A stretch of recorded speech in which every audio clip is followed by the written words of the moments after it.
শহরের ব্যস্ত রাস্তায়ও যদি হৃদয়ে ভালোবাসা আর সম্মান থাকে, তবে আলো ছড়িয়ে দেওয়া যায়। এই মহল্লায় থাকতো আরিফ, 13 বছরের কিশোর, যার চোখে ছিল স্বপ্ন আর মনে আল্লাহর প্রতি গভীর ভালোবাসা।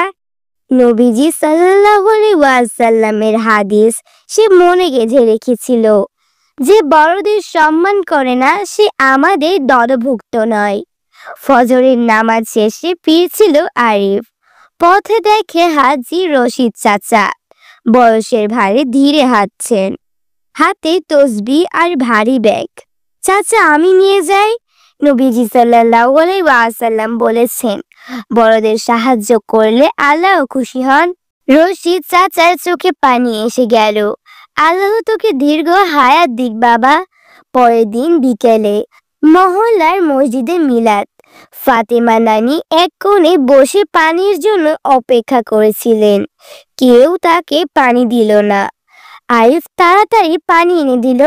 নানি, ধীরে ধীরে খান, আরেক গ্লাস লাগলে আমাকে বলবেন, আমি এনে দিব। ফাতেমা নানির চোখ ভিজে গেল। তুই নবীজি সাল্লাল্লাহু আলাইহি ওয়াসাল্লামের সুন্নাহর আলো বাবা।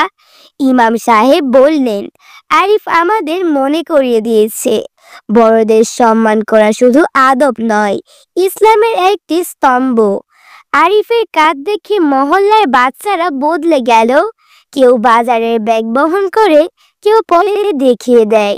শহরের ধূসর রাস্তা ও ছোট ছোট কাজ ইসলামের আলো ছড়িয়ে দিতে পারে। আর সেই আলো শুরু হয় বড়দের সম্মান থেকে।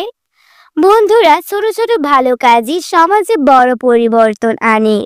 আজ থেকেই আসুন আমরা সবাই বড়দের সম্মান করি, সাহায্য করি আর আল্লাহর রহমত অর্জন করি। আপনি যদি গল্পটি ভালো লেগে থাকে তবে লাইক দিন, শেয়ার করুন আর আরও অনুপ্রেরণামূলক ইসলামিক গল্প পেতে চ্যানেলটিকে সাবস্ক্রাইব করুন।